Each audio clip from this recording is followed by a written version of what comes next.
Finding healthy items at the grocery store isn't always easy. Sometimes the selection is limited and it can be expensive.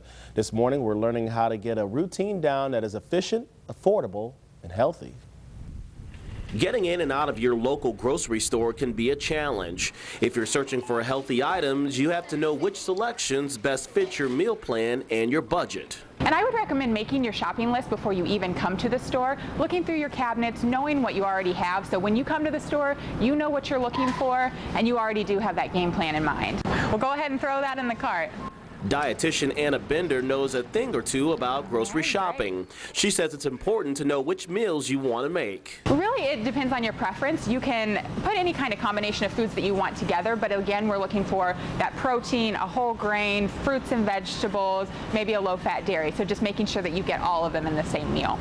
Bender says the time of year impacts the quality of produce. When you're buying produce, you want to really look for things that are in season. But if fresh produce is not an option, look for some alternatives. If you do like a certain fruit or vegetable that doesn't happen to be in season right now, you can always buy it canned or frozen. Those can be just as healthy as your fresh.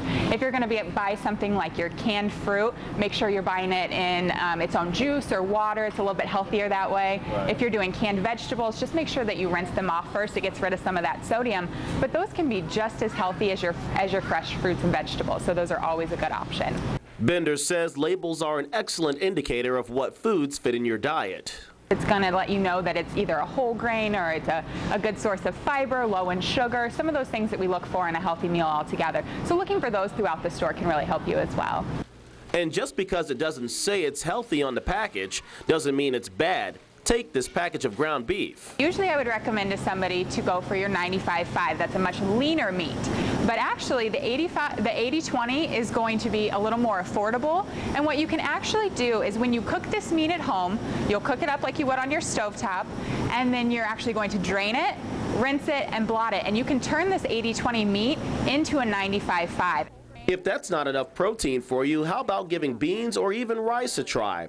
Those sources of food help you stretch your shopping dollars, and the fiber helps you keep full longer. She also mentions processed foods can be included in your trip to the store, but don't make them a large part of your budget.